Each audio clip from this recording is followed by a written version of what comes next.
bien, bonsoir et bienvenue dans les rendez-vous d'Antoine avec ce soir, j'ai l'immense plaisir de recevoir pour la première fois sur la chaîne Marie Roca. Bonsoir Marie. Salut, salut à tout le monde. Pour ceux qui n'auraient pas encore le plaisir de connaître Marie Roca, c'est une autrice de très nombreux romans, dont peut-être le plus célèbre c'est Autre Humanité, et son dernier roman, que j'ai eu d'ailleurs le plaisir d'éditer avec la société Fairycraft, c'est Avalon. Avalon, euh, ma vie chez les elfes, ma vie chez les elfes d'Avalon, voilà. C'est vraiment un roman C'est pour un le... roman qui est un peu particulier, celui-là, parce que je pense qu'on peut avoir accès parfois à des notions d'autres espaces vie que la Terre. Voilà. Et je ne veux pas en dire plus, mais ceux qui veulent découvrir, et ça vous s'adresser maintenant, ouais, Antoine, on trouve. Donc sur Génération Cité d'Or, il y a tout ce qu'il faut.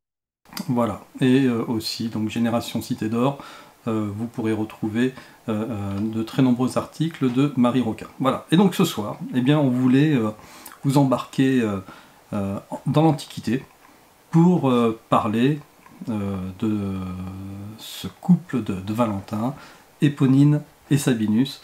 Marie, je te laisse la parole parce que je vais découvrir le sujet en même temps que vous. Et ce sont même les premiers Valentins, mais tu verras pourquoi je dis ça, c'est à la fin, je parlerai de Saint-Valentin. Et Saint-Valentin a été inspiré par ce couple. Donc, tu vois, c'est par rapport à ce qu'il va faire plus tard. Donc, ben, il se trouve que ce sont des amoureux qui sont gaulois. Et gaulois à peu près un siècle après la conquête de la Gaule. Donc, Vercingetorix, pour dire le vrai nom, qui n'est pas déformé par le latin, s'est rendu en 52, comme tout le monde le sait. Et là, on va se situer, le début de l'histoire, c'est 68 à peu près. 68, donc on fait presque, enfin, on fait un peu plus d'un siècle de tour hein, pour aller là-bas. Et cette histoire est aussi indissociable de l'histoire du moment de Rome, de ce qui se passe à Rome. C'est une période extrêmement troublée. Alors, il faut savoir que la Gaule a un statut particulier dans toutes les provinces qui ont été conquises. Ils appellent des provinces, hein, les territoires conquis.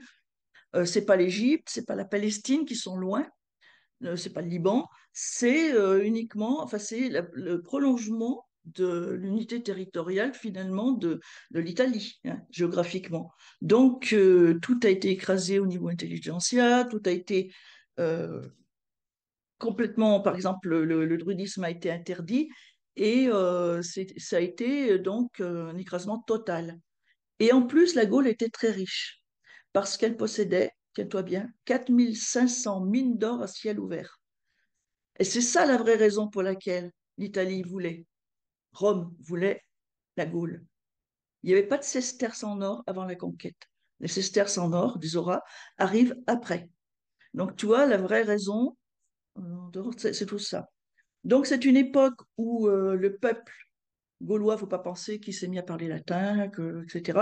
Le peuple gaulois, il continue à faire son travail de la terre, artisanat, et continue à parler sa langue. Sauf enfin, une petite minorité de personnes d'ascendance gauloise qui, eux, ben, jouent le jeu de Rome et sont soit des hauts fonctionnaires, soit dans l'armée, bien sûr. Et bien, il se trouve que les parents d'Éponine enfin, son papa, c'est quelqu'un qui est un haut fonctionnaire au service de Rome, qui a de l'argent, qui a une belle villa et tout. Donc, ce sont des gens qui sont riches. De son côté, Sabinus, qu'on va rencontrer, issu d'un milieu du même type, mais avec un petit plus d'ailleurs. Et donc, on va partir direct. Où se sont rencontrés ces amoureux? Ils se sont rencontrés au plateau de Langres. Donc nous voici, Marie, sur le plateau de Langres, Voilà, dans les c'est la Vosges. région où se déroule cette histoire. Et à l'endroit, le peuple gaulois de cet endroit, ce sont les Lingons. C'est le même peuple d'ailleurs qu'on va retrouver en fait jusque tout le long de la Seine pratiquement, enfin, à l'endroit de Paris actuel.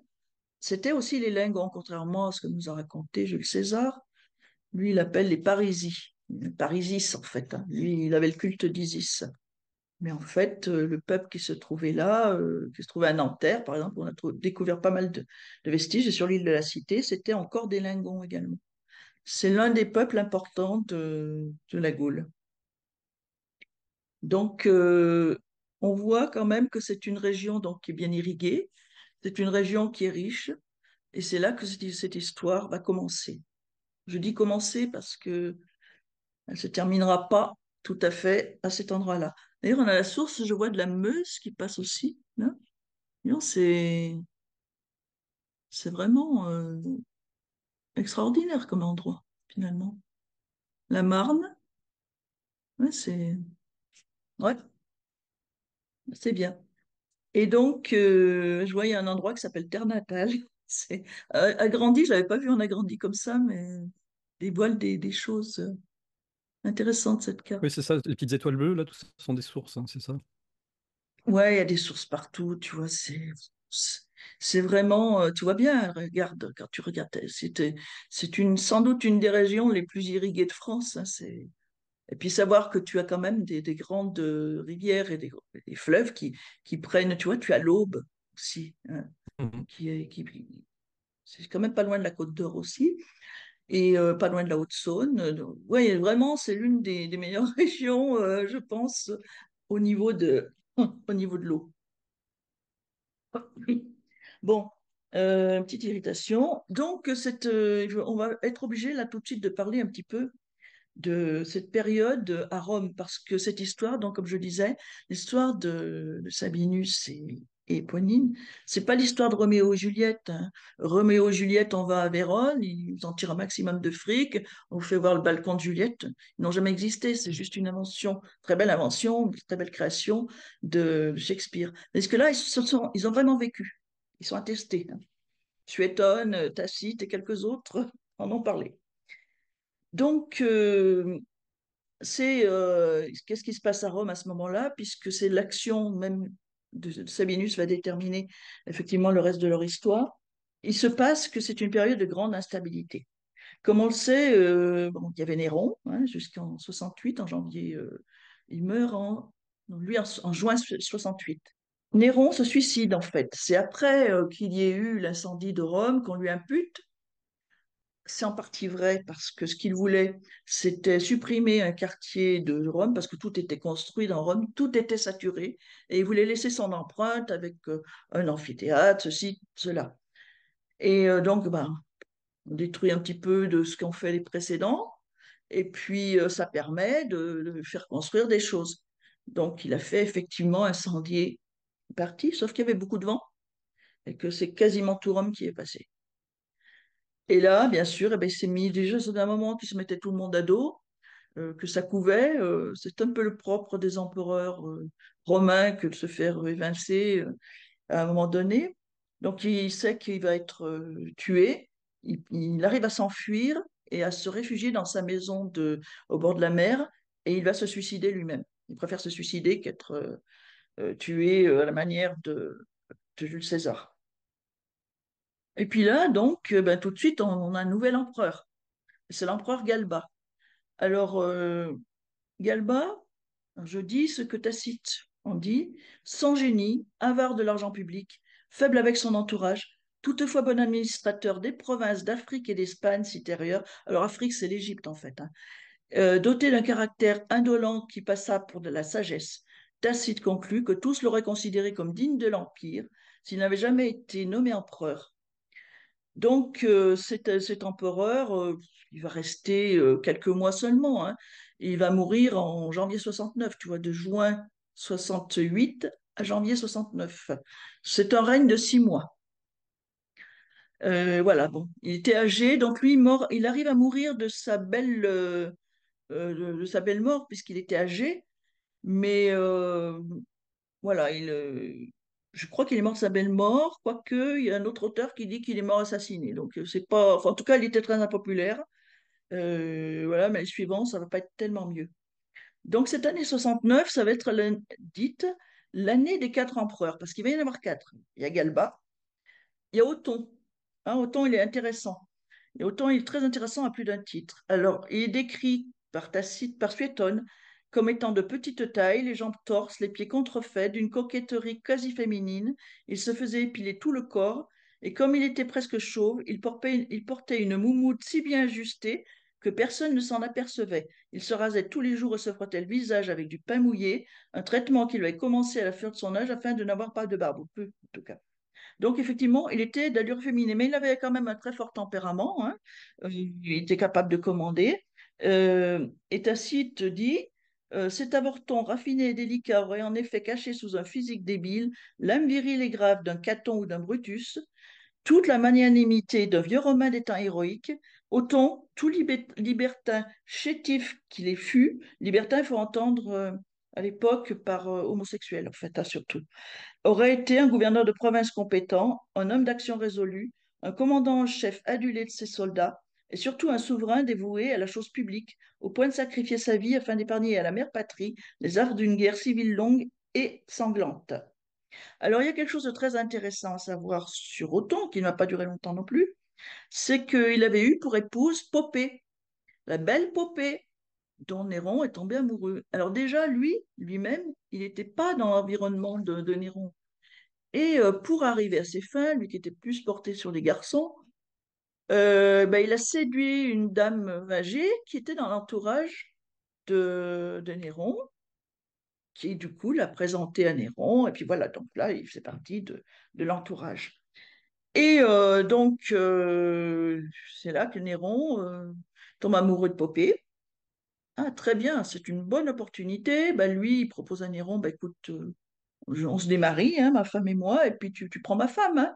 Il pensait vraiment seconder, et puis le moment venu, hein, fomenter comment dirais-je, une révolte contre cet empereur, Néron, et prendre la place, parce que ça se passe à peu près tout le temps comme ça à Rome. Et Néron l'a vu venir, il a fondé donc ce couple avec Popée. Puis dès que ça a été fait, il a jeté dehors Othon avec ses bagages et il l'a prié d'aller voir ailleurs. Voilà. Donc il s'en sortait quand même à bon compte parce qu'il aurait pu être aussi bien assassiné à ce moment-là, hein, cet Othon. Alors je vais faire un aparté parce que auparavant, et ça nous rejoint un peu notre actualité, il a existé un peu avant cette époque-là, euh, Caligula, qui était l'oncle de Néron, donc un autre Macron que celui qu'on connaît. Et Macron, il avait déjà fait ça, c'est-à-dire qu'il avait mis son épouse dans le lit de Caligula, il s'était rapproché, il avait tout fait pour le faire arriver au pouvoir, dans l'idée qu'il en tirerait parti et qu'après, il essaierait de vraiment prendre la place. Sauf que Caligula était quand même très malin et qu'il y avait plusieurs personnes comme ça dans son entourage, et dès son pouvoir a été bien assis, il les a tous fait exécuter. Donc, le Macron numéro un et son épouse ont été exécutés par Caligula. Donc, autant il suivait un peu ce principe-là, eh ben, ça lui a pas réussi. Donc, c'est là qu'il va se mettre contre Néron, qui va participer donc à effectivement, au lynchage plus ou moins de Néron, qui va aller se suicider. Et cette fois, il va aussi, comme Galba à la place que lui il vise, et ben, il va se mettre aussi contre Galba. Donc voilà comment ça se succède. Et donc il arrive au pouvoir. Sauf qu'au bout de quelques mois, c'est lui qui est contraint au suicide. Ça se passait souvent comme ça. 3 mois de règne. C'est court, hein. Tout calculateur qu'il ait été, ça n'a pas duré. Et puis arrive un nouvel empereur, donc Vitellius. Alors Vitellius, c'est plutôt un militaire, vraiment. Il a été proclamé impérator des armées de Germanie inférieure. C'était quelqu'un qui avait quand même du tempérament.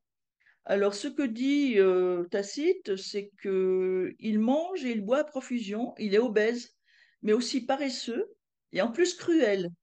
Il ne fait pas long feu puisque, suite à une défaite, il se suicide le 16 avril 69. Donc, voilà, on avait éclusé plein d'empereurs en une année. Et voilà, un nouvel empereur qui arrive. Et celui-ci va durer quand même une bonne dizaine d'années. Et c'est Vespasien. Alors, Vespasien, je ne sais pas si tu as l'image de Vespasien. C'est quelqu'un donc c'est celui qui va jouer un rôle dans l'histoire d'Éponine et Sabinus.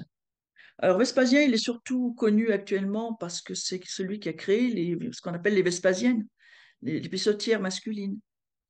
Et en fait, il ne faut pas croire que c'était pour une raison d'hygiène, c'était pour une raison de, je vais le dire comme c'est, l'urine masculine était récupérée pour amidonner les belles toges romaines.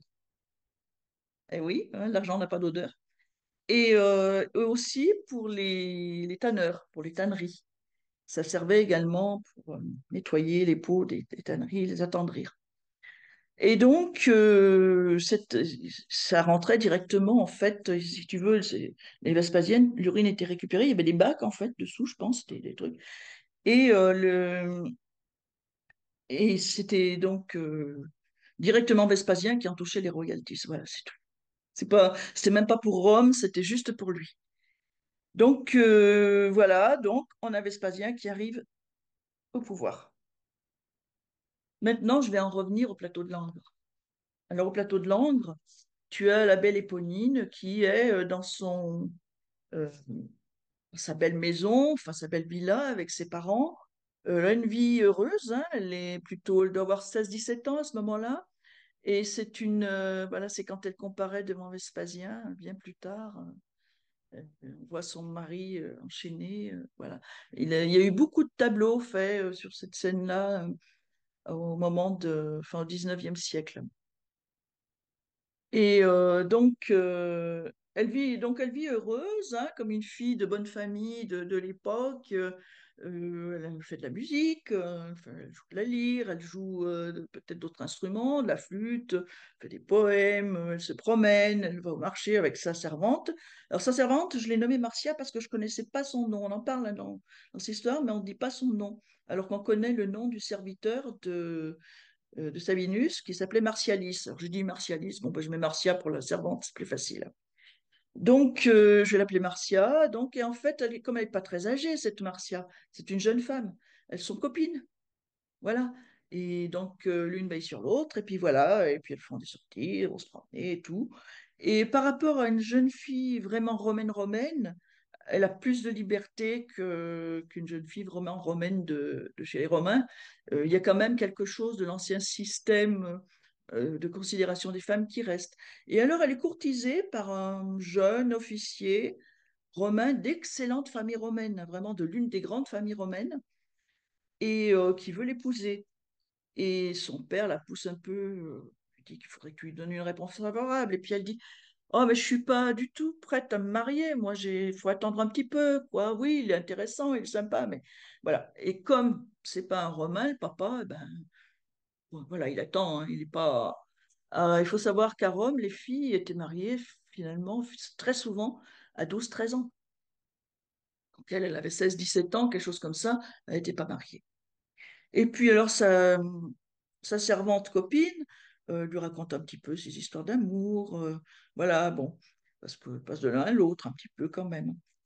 Et elle écoute, bon, elle n'a pas de relation, mais voilà, elle n'est pas pressée non plus, elle est bien comme elle est. Et puis un soir, elle s'aperçoit que sa servante sort, et puis qu'elle lui a pas dit, je sors, j'ai un amoureux, je sors, et tout ça. Elle dit, tiens, elle me cache quelque chose. Et ça la gêne un peu parce que elle n'a pas l'habitude que sa servante lui cache des choses. Tu vois, elles sont copines, presque frangines. Et donc, elle s'aperçoit que le lendemain, c'est pareil, plusieurs soirs de suite, tant qu'elle pense être endormie. Donc, et un jour, elle dit, bah, je vais la suivre. Elle fait semblant de s'être endormie.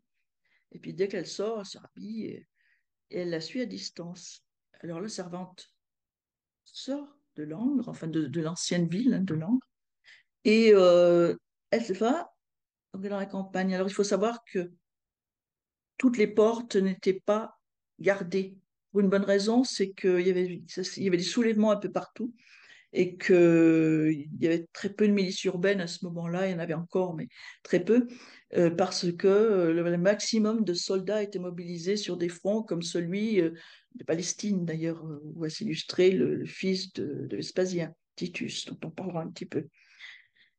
Et donc cette porte, il y a une porte qui n'est pas gardée. Alors elle voit qu'il y a plein de gens qui se dirigent dans la même direction que sa servante. Plus elle avance, plus il y a des gens qui rejoignent, ils ont des flambeaux et tout. Alors, ils marchent comme ça, peut-être 2, 3 kilomètres, ils sont en pleine campagne. Et là, ils arrivent à un endroit où un, il y a un dolmen, enfin un endroit vraiment de campagne, hein, et sauvage. Et tout le monde attend, là. Il y a des centaines de personnes, et ils attendent, ils parlent un peu, puis tout à coup arrive un jeune homme accompagné d'un servant. Et ce jeune homme, c'est un soldat romain. Et il grimpe sur le dolmen qui est là, une espèce de table de pierre, et il va haranguer la foule. Et qu'est-ce qu'il va leur dire, grosso modo? Alors, j'avais fait un petit discours, un petit laïus.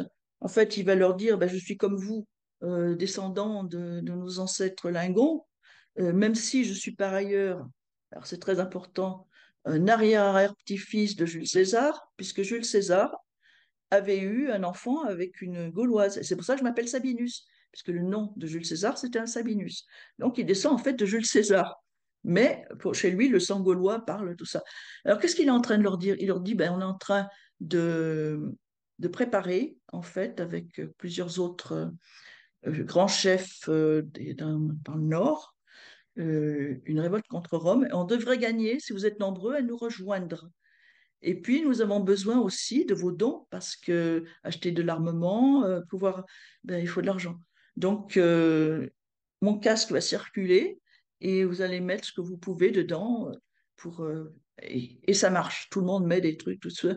Et puis, il est acclamé. Donc, et Éponine, elle se dit, mais donc sa servante l'a pas vu. Elle est bien loin derrière sa servante.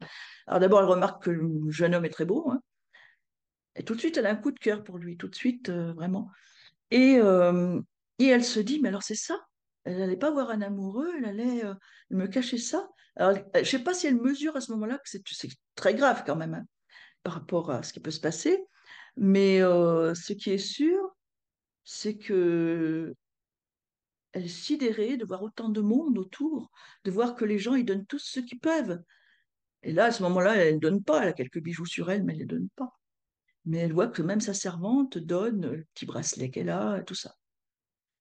Et là, au bout d'un moment, donc elle voit que tout le monde va rentrer. Elle se dit qu'elle veut pas que sa servante la voie, donc elle rentre avant tout le monde. Et quand elle arrive, elle fait semblant de dormir pour que sa servante se dise, ouais, tiens, elle dort, elle ne s'est aperçue de rien.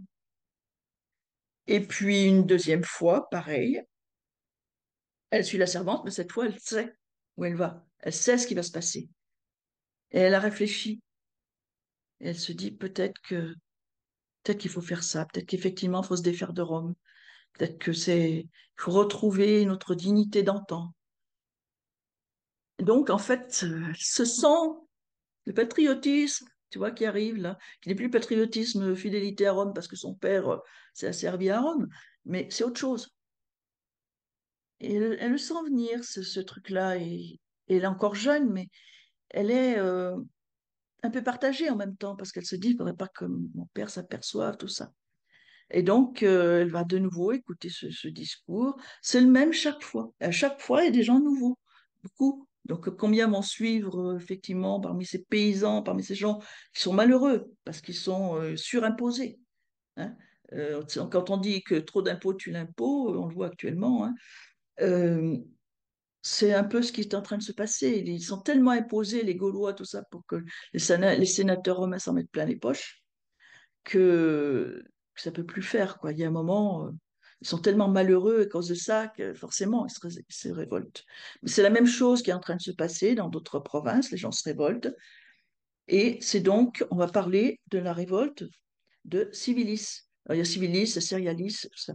Alors, Civilis, si tu veux montrer sa statue, effectivement, donc il y a cette statue parce que pour les Hollandais, ben, finalement, il fait un peu figure de héros national quand même. C'était surtout au 19e siècle où nous, on a fait des statues de Vercingétorix, Vercingétorix, c'est comme ça qu'on devrait le dire, à cette époque-là. Et ben, à la même époque, à peu près, ils ont fait des statues de cet antique héros national, on va dire. Donc, c'est le peuple batave, ce sont les Hollandais, Pays-Bas, on va dire. Et puis il y a aussi avec lui Cérialis, un autre chef qui doit être, je ne sais pas s'il est saxon, enfin il est germanique. Donc il y a plusieurs chefs qui se réunissent avec des troupes euh, qui ont tous servi plus ou moins dans l'armée romaine. C'est le cas d'ailleurs de Civilis. Et il a échappé belle, parce qu'en 68, il a été, donc on était sous le règne de Néron, lui et son frère ont été arrêtés, accusés de fomenter justement un complot, une rébellion, alors que lui, à ce moment-là, n'était pas du tout dans le truc. Peut-être son frère. Euh, Son frère a été exécuté tout de suite, et lui, on l'emmène couvert de chaînes à Rome. Et quand il arrive à Rome, Néron s'est suicidé, Galba vient juste d'arriver. On lui amène ce gars, et oui, il a fait ça. Je le gracie, qui retourne chez lui, je fais un acte de clémence, je viens d'arriver, voilà. Donc, il a échappé vraiment belle, hein. Mais quand il retourne, il se dit, j'ai toujours servi Rome. On m'a tué mon frère, ben maintenant c'est fini. C'est là que justement, parce que il avait été accusé à tort, parce que visiblement son frère a peut-être participé à quelque chose, mais pas lui. Et il n'était peut-être pas même au courant. Et donc là, c'est là qu'il va décider de se lever. Et il a des contacts, donc il avait dû rencontrer certainement Sabinus, hein, et les autres. Et donc c'est comme ça que Sabinus continue à faire, je dirais, du recrutement. Et il rencontre un grand succès, hein, en fait, beaucoup de gens. Et les Romains, dans un premier temps, ils ne s'aperçoivent de rien. Et notre petite Éponine, ben, elle continue à aller chaque fois qu'elle voit sa servante qui sort, elle y va. Elle se dit, bah, ça y est, il est. Puis à un moment donné, elle va faire en sorte que sa servante la voie. Sa servante est estomaquée, elle se dit, bah, elle va aller nous dénoncer, tout ça. Elle lui dit, non, ça fait plusieurs fois que je viens. Je vais rien dénoncer du tout, mais je veux que tu me présentes. Je veux faire en sorte de rencontrer ce garçon, je veux le connaître. Donc, euh, Éponine va rencontrer Sabinus, va faire sa connaissance. Et puis voilà, c'est parti, ils sont amoureux l'un de l'autre. Ils tombent totalement amoureux d'elle. Et il est dans comment dirais-je, en même temps, il y a sa mission qui l'attend, en quelque sorte. Donc à un moment donné, il va lui dire, bon, de toute façon, voilà, je dois partir, voilà, il part. Donc, il part. Et puis, ben, effectivement, il y a plusieurs batailles qui se produisent, plusieurs victoires contre Rome, des grandes victoires même. Et à un moment donné, une défaite. Et là, que fait celui qui a été l'instigateur de cette révolte quand même? Civilis.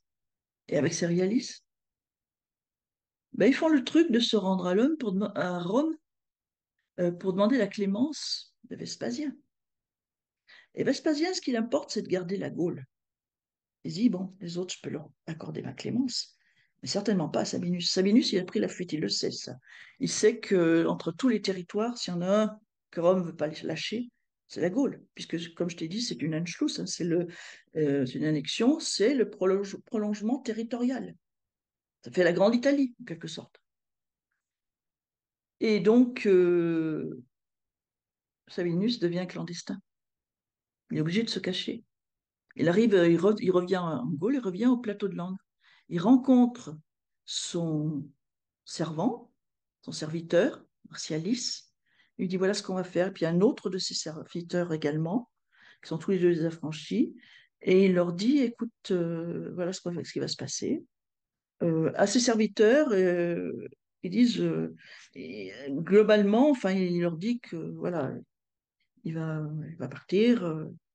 Euh, et peut-être qu'il va se donner la mort dans la villa, donc il leur demande de partir. Mais le seul qui ne part pas, enfin il y en a deux qui sont au courant, donc il y a Martialis et puis un autre. L'autre, on n'a pas le nom. Et il leur dit, voilà ce qu'on va faire. On va incendier la villa, parce qu'il avait une belle villa de ville, hein. Et puis on va me faire passer mort vous allez me faire passer mort, et moi je vais me cacher. Et vous allez me cacher ailleurs. Vous me faites passer pour mort, et vous pleurez ma mort. Hein, oh, mon autre bon maître est mort et tout ça, voilà. Et c'est ce qui se passe. C'est-à-dire que Martialis, dès le lendemain que la villa a toute brûlé, il pleure la mort publiquement, il s'arrache les cheveux, enfin comme ça se faisait à l'époque, déchire ses vêtements en signe de deuil. Mon bon maître est mort, c'est terrible, il s'est suicidé, il a mis le feu à la villa avant, il s'est suicidé, il a péri dans les flammes et tout. Bon, ben, la nouvelle arrive à Rome, et ben, celui que tu recherchais, ben, Sabinus, il est mort, hein. Et Vespasien a un doute quand même. Il n'y croit pas trop. Il se dit, ce type-là, il est plus rusé qu'on ne le pense. Quand même, soyons vigilants. Mais enfin, si c'est vrai, tant mieux. Tant mieux, c'est fini. La révolte a été terminée. Les deux autres, on les a graciés. On sait qu'ils se rebelleront plus. Ils sont sous surveillance. Il n'y a plus de problème. Et donc, Marcia, elle apprend par Martialis, qu'elle connaissait, donc, ce qu'il s'est passé, la servante, donc, d'Éponine. Elle apprend ce qui est censé s'être passé. Elle ne sait pas la vérité, donc, hein. Et elle le dit à Éponine. Et Éponine, elle est tellement désespérée qu'elle tombe dans une grande dépression. Elle se laisse mourir de faim, voilà. Elle va mourir, hein. Elle est vraiment, un certain temps, elle ne s'alimente plus rien. Les parents d'Éponine sont désespérés, mais ils ne savent pas pourquoi leur fille est comme ça, d'un coup. Ils ne savent pas, parce qu'elle leur a pas parlé, bien entendu, de sa relation avec ce Sabinus. Et mais elle est en train de dépérir et tout. Et au bout de quelque temps, Marcia, la servante, fidèle servante, elle va trouver le serviteur de Sabinus, de l'amoureux, et puis elle va lui dire, tu sais, voilà ce qui est en train de se passer, il est en train de mourir. Elle va mourir parce que ton maître est mort et tout ça. Et Martialis, il dit, c'est pas possible, il faut que j'aille en parler à Sabinus. Sabinus, il est caché.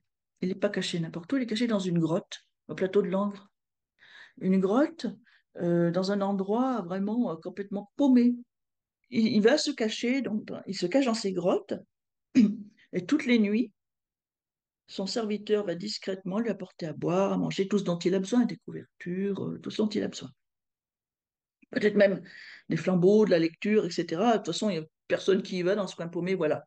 On voit qu'il y a toute une galerie, hein, c'est quand même assez grand. Et donc, Martialis ne dit pas tout de suite à Marcia, à la servante, qu'en fait son maître n'est pas mort, mais il va en parler d'abord à Sabinus, il va lui dire, tu sais, ton amoureuse, là, elle va mourir. Si elle ne te revoit pas, si elle ne sait pas que tu es vivant, elle va mourir. Et du coup, Sabinus, il se dit, bon, il y a un risque, mais bah, écoute, tu lui dis, il faut que tu le dis à Marcia, qu'elle lui dise que je suis vivant, qu'elle ne se laisse pas mourir. Ce serait quand même terrible, voilà. Et donc, quand Éponine apprend qu'en fait, le beau Sabinus, eh ben, il n'est pas mort, hein, il est juste caché, alors là, elle reprend goût à la vie. Alors son père, sa mère sont contents, son père recommence à lui dire, bah, quand même tu devrais maintenant te marier avec machin, là, il attend depuis longtemps, il est riche, il est d'une des plus grandes familles de Rome, tu te rends compte, c'est important. Il ne sait pas que, que sa fille fréquente en fait un descendant de Jules César lui-même. Bon, bref. Et donc, ce... l'histoire suit son cours, c'est-à-dire que Éponine va retrouver Sabinus de nuit, elle aussi. Et voilà, ils sont contents, ils sont amoureux, mais alors, éperdument amoureux l'un de l'autre. Et puis, ce qui doit arriver quand un couple amoureux arrive, ils se rapprochent, n'est-ce pas? Et bon, ben voilà, là, ça suit son cours. Et du coup, eh ben, Marcia apporte aussi des provisions pour Sabinus. Il est bien approvisionné, hein. Il a tout ce qu'il faut. Puis, bon, les mois, les années passent. Et il arrive une chose qui peut arriver, n'est-ce pas, chez des amoureux. Éponine se retrouve enceinte. Il n'est pas question que ses parents le sachent, qu'ils le voient. Donc les premiers mois, elle peut le cacher. Quand ça va commencer à se voir, eh ben, de nuit, elle rejoint Sabinus pour habiter définitivement avec lui dans la grotte. Pas définitivement, ce qu'elle voudrait. Et toutes les nuits, donc, les deux serviteurs, d'un côté Martialis, de l'autre côté Marcia, apporte tout ce qu'il faut pour le jeune couple. Et peut-être bien qu'aussi une relation se noue entre Marcia et Martialis. L'histoire ne le dit pas, mais on peut se dire que c'est tout à fait du domaine du possible, étant donné qu'ils partagent la même cause, qu'ils prennent les mêmes risques aussi. Et les années donc ont passé, ils attendent un bébé. Et bien en fait, Éponine va accoucher de jumeaux, de garçons. Pas un bébé, mais deux. Et pendant 5 années, ils vont vivre leur vie avec leurs petits qui grandissent. Ils ne sortent que la nuit. Donc les enfants, eux aussi, ne sortent que la nuit. Pourquoi? Pour être sûr que personne ne les voit, même si l'endroit est désert. Et donc, pendant 5 années, ils vont continuer comme ça.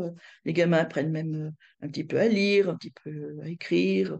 Ils ont une éducation quand même comme s'ils étaient pratiquement dans une villa romaine, pas tout à fait, mais parce que vivre de nuit, c'est quand même pas tout à fait la même chose que de vivre pour des enfants comme les autres enfants le jour. Et ils savent que leurs parents, donc, sont obligés de se cacher. Ils l'ont bien intégré, bien compris. Et quand tout se passe bien pendant 5 ans comme ça.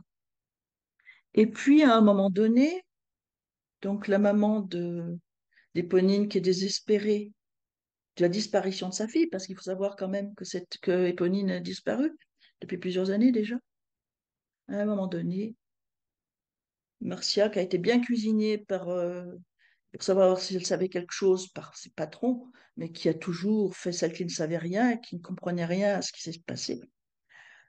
Euh, Marcia va dire la vérité à la maman d'Éponine. Elle va lui dire, si vous me jurez de ne rien dire à votre époux ni à personne d'autre, vous verrez Éponine. Et vous verrez même ses enfants. Et du coup, la maman, elle accepte. Et du coup, de nuit, eh ben, ça fait Marcia, elle part avec la maman d'Éponine.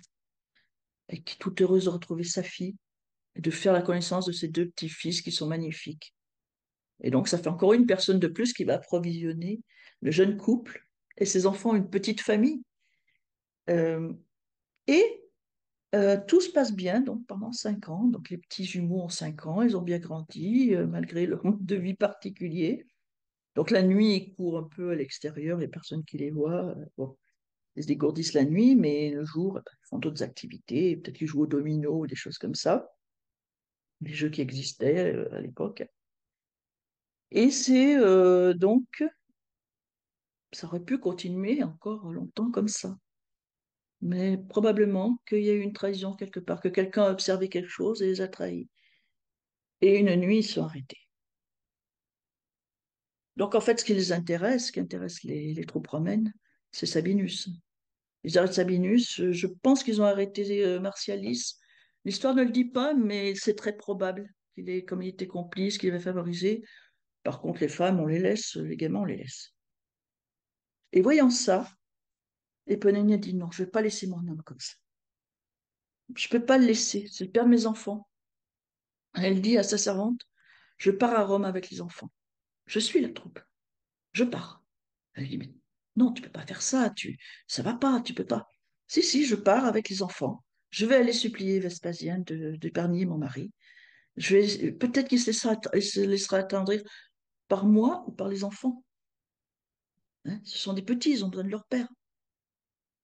Et Marcia n'y croit pas trop, mais elle dit, sa maîtresse, ben, je t'accompagne. Je ne vais pas te laisser, je t'ai toujours soutenue. Je continue, je vais avec toi.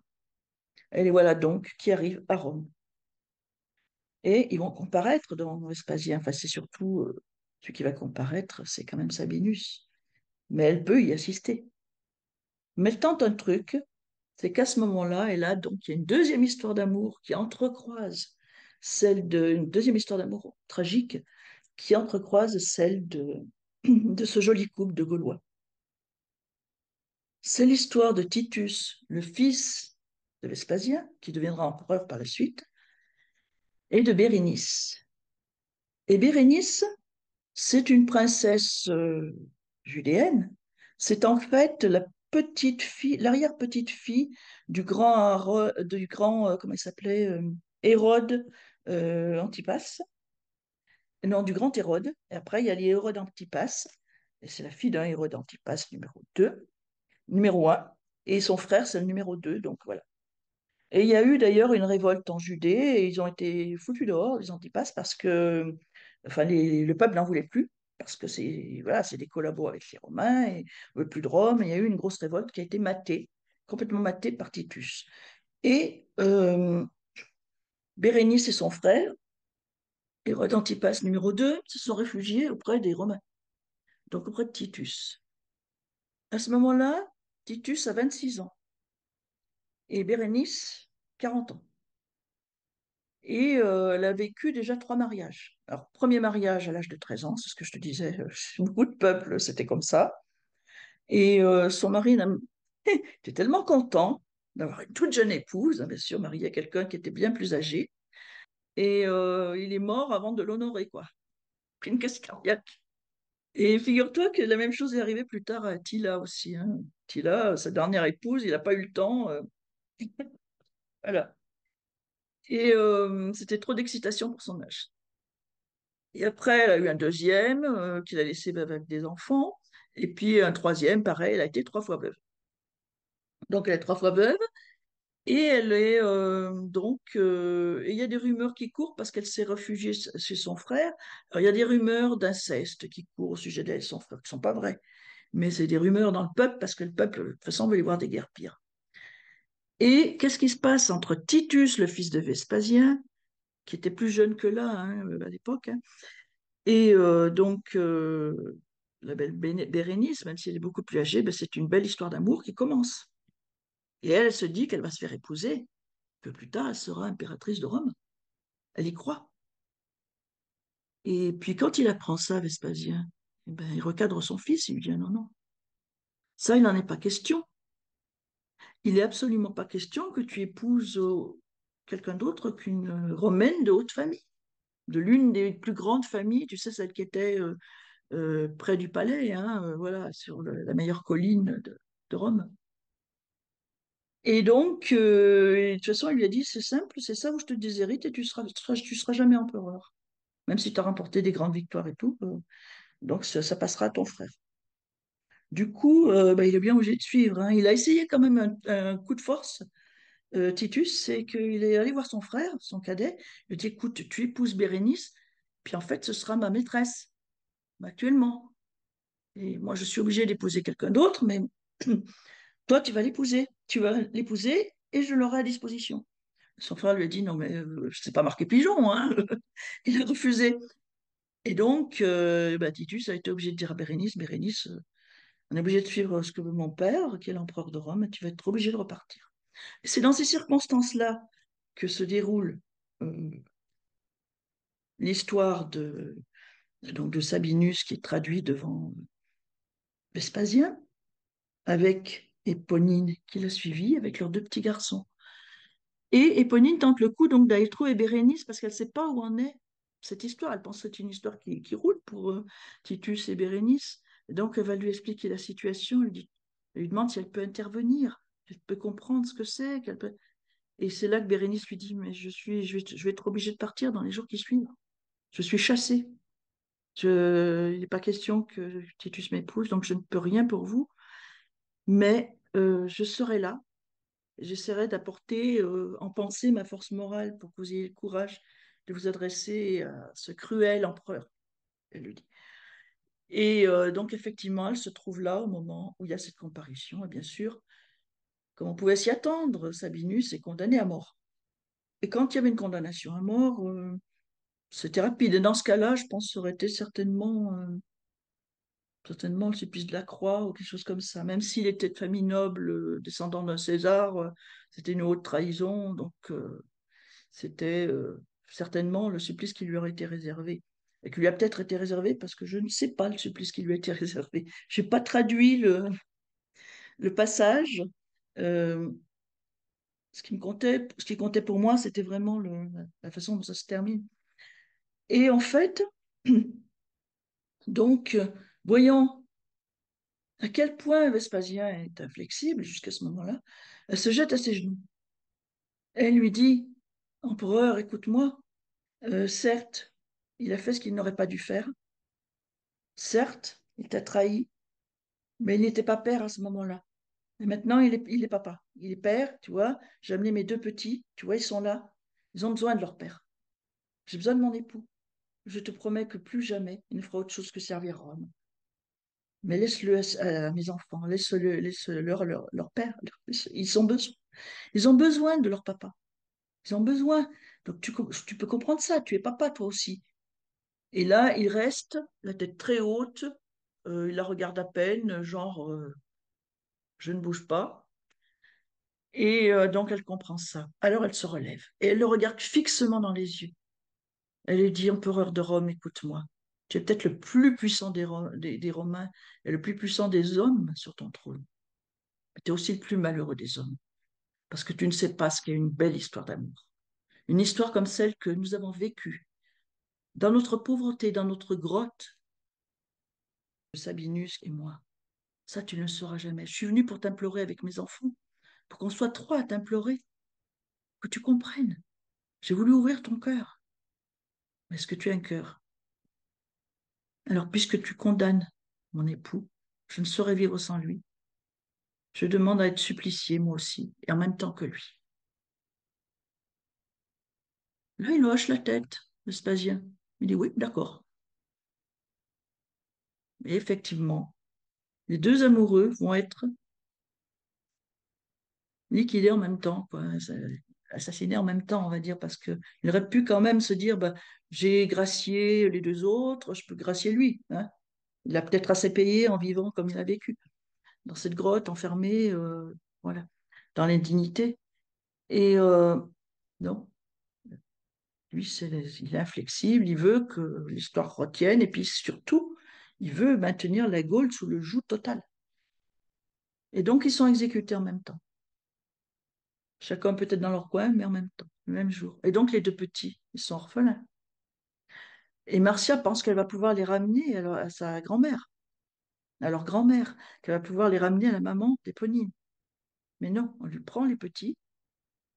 Et ce que va faire Vespasien, c'est qu'il va en confier un à un militaire, un officier romain qui est stationné en Égypte, et l'autre à un officier romain qui est stationné en Grèce.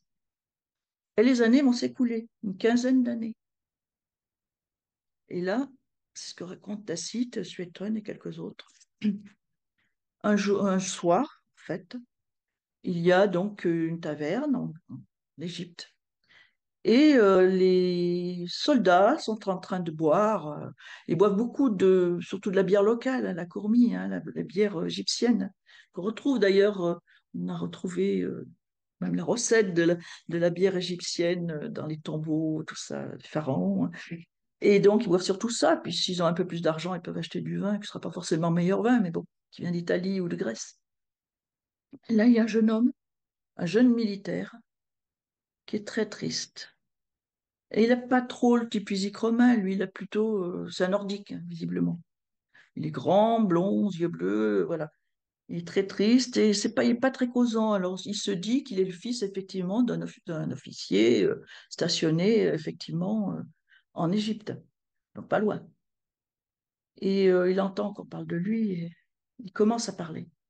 Et il raconte son histoire. Il raconte l'histoire de ses parents. Et les gens se rassemblent autour de lui, tous ceux qui sont là, tous les militaires. Et ils en ont vu d'autres, ils ont massacré plein de gens, tous ces militaires. Mais ils vont être complètement bouleversés par ce qu'ils vont entendre.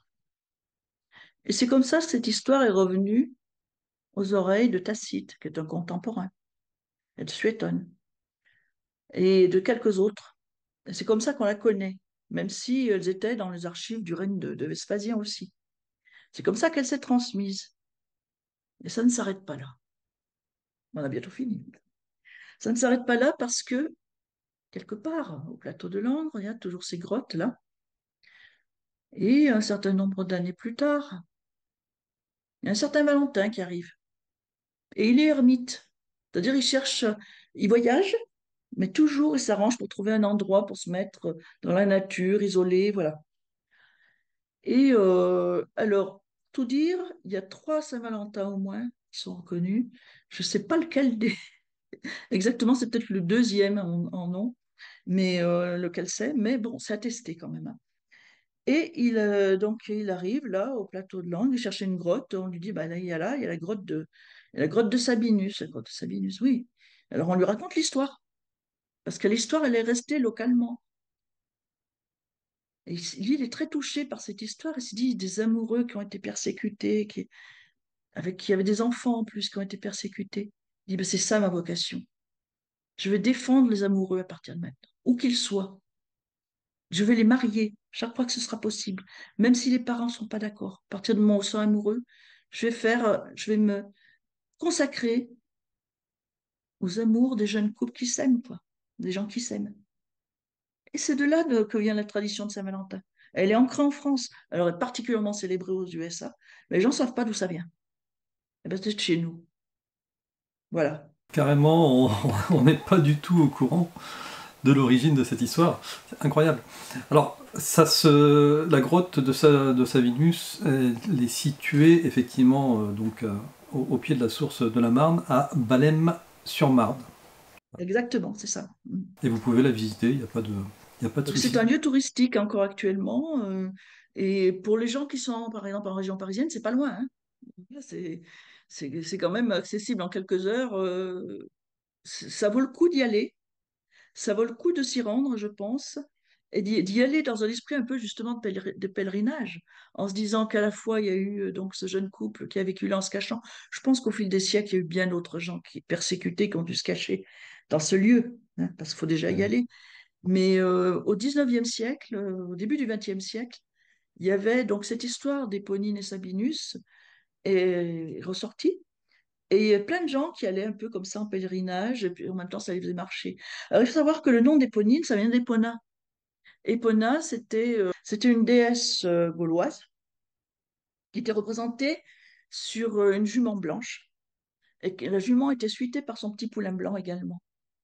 Et en fait, c'était un peu l'équivalent d'une Valkyrie, mais alors sans le truc guerrier et tout. C'était juste une jolie personne.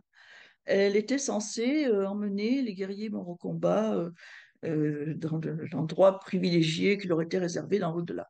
Voilà, ça c'est très très ancien, ça remonte à pas loin de 3000 ans, quoi. Et peut-être 2600, 2700 ans. Donc il y avait beaucoup de représentations d'Épona, des petites statuettes qui ont été retrouvées. Et donc Éponine, c'est un prénom qui vient de là. C'est un prénom que Victor Hugo a donné d'ailleurs à l'une de ses jeunes héroïnes, la sœur de Gavroche, l'une des filles Thénardier, qui va justement être tuée sur les barricades, elle aussi. C'est qui a été récupérée. Je trouve qu'on a quelqu'un dans la famille qui s'appelle comme ça. Et c'est un beau prénom, hein, qui est très sourcé, donc et donc qui tient son nom de cette déesse. Ah bah, je vais peut-être te montrer, moi, quelque chose, une autre déesse que j'ai derrière, qui est qu'on retrouve plus de l'autre côté. Est-ce que tu la vois? Oui. C'est Ariane Rhode. Si ça te dit quelque chose, le titre de mon roman, voilà. C'est une de mes lectrices qui m'a offert cette statuette, justement, une lectrice d'Ariane Rhode, qui est représentée, son histoire est très particulière, elle est représentée avec une chouette et un bâton. Alors, l'histoire, il y a une histoire de jumeaux là aussi là-dedans, hein. On peut la retrouver, hein. L'histoire, grosso modo, c'est que euh, elle est élevée par son oncle, si j'ai bien compris, et bah, c'est des légendes, ça. Et son oncle, pour s'assurer qu'elle est vraiment vierge, euh, lui fait passer sur un bâton. C'est peut-être imagé autrement aussi, hein. Et elle enjambe le bâton, et à ce moment-là, elle donne naissance à deux jumeaux. Toujours les jumeaux qui reviennent, tu vois, c'est dans les légendes. Et l'un qui va se diriger vers la mer, ce sera Dylan, l'enfant de la mer. Voilà. C'est toujours en fait, c'est l'histoire imagée des jumeaux cosmiques qu'on retrouve, c'est les Dioscures, les jumeaux cosmiques, c'est aussi les fondateurs de Rome, hein, les deux, Rémus Romulus, etc. Tu les retrouves partout, tu les retrouves en Inde, tu les retrouves un peu partout, tu retrouves le mythe des deux jumeaux. Voilà. Bon. Eh bien, tu sais quoi, Marie, ce que je te propose, c'est de revenir une prochaine fois pour nous raconter l'histoire d'Ariane Rhode.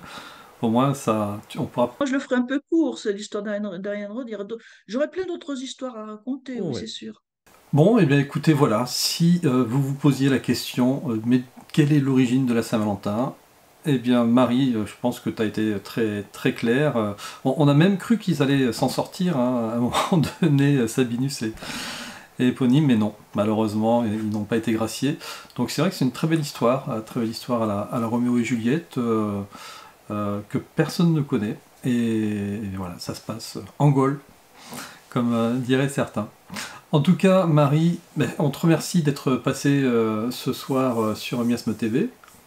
Ouais, et bonne Saint-Valentin à tous les amoureux, et puis à tous ceux qui le seront un jour, s'ils ne le sont pas encore, ou qui ne le sont plus, qui peuvent le redevenir. En fait, on est tous amoureux à un moment, et on peut le rester pour la vie. Voilà. Bon ben Marie, eh bien écoute, il me reste plus qu'à te souhaiter de passer une très bonne Saint-Valentin. À vous tous aussi, les amis, passez une bonne Saint-Valentin. Et puis on se retrouve bien sur la chaîne très bientôt pour le premier numéro de Mimi, hein, du magazine de l'insolite et des mondes invisibles avec Jérôme. Ça sera au mois de mars. On vous amènera sur Etretat. On fera un petit tour bien sûr sur l'ufologie du premier trimestre et on vous parlera des festivals aussi de ce première partie de l'année 2024. Marie, eh bien on te retrouvera quant à nous, dans le numéro 11 de Génération Cité d'Or, et puis très bientôt sur la chaîne pour de nouvelles histoires que tu pourras venir nous conter. Allez, ciao ciao, à très bientôt, salut.